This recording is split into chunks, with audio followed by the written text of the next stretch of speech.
I should never have gone into that house. I know that now.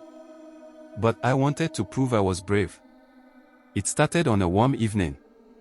The sun was setting, and the sky turned red like fire.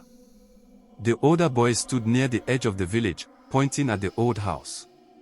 It was big and broken, sitting all alone.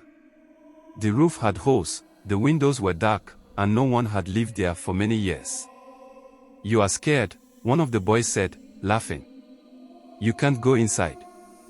I wanted to show them I was not scared.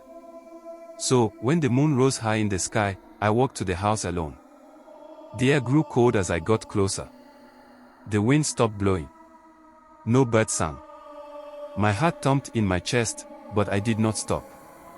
The wooden door stood open, like it was waiting for me. I stepped inside. The floor creaked under my feet. It was dark, but the moonlight came through a broken window. Dust filled the air. I could smell something old, something rotten. I walked through the house. My footsteps echoed. Every shadow seemed to move. I told myself it was only my mind playing tricks. But then, I heard it. A whisper. It was soft, like the wind. It came from upstairs. My hands felt cold and my legs felt heavy, but I climbed the stairs. They groaned as if they did not want me there. At the top, there was a long hallway. A door stood open at the end. The whisper came from that room. I should have turned back. I should have run. But I wanted to prove I was brave. So, I walked to the door and pushed it open. The room was small. Broken furniture lay in pieces. Spider webs hung in the corners. In the middle of the floor sat an old wooden chest. The whisper was louder now.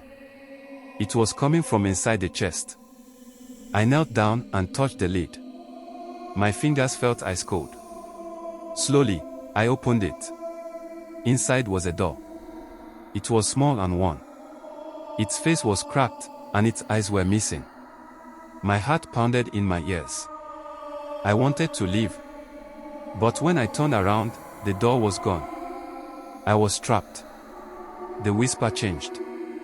It became a voice. Soft, but angry. "You took what is mine," it said. A cold hand grabbed my wrist. I looked down. The doll's head had turned toward me.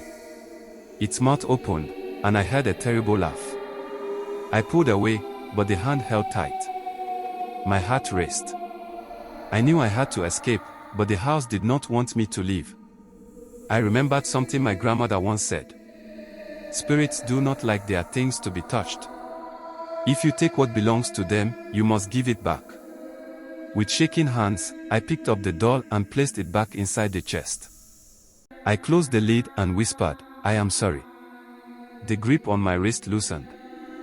The whisper stopped. The air became warm again. I turned around, and the door was there. I ran. Down the stairs, through the dark hallway, out the broken door. I did not stop until I reached the village. The older boys laughed when they saw me, but I did not care. I was free. I never went back to that house. And sometimes, when the wind is quiet, I still hear a soft whisper calling my name. But I will never answer it. So thank you for listening. If you like this story and you want to hear more of my scary stories, like this video and subscribe.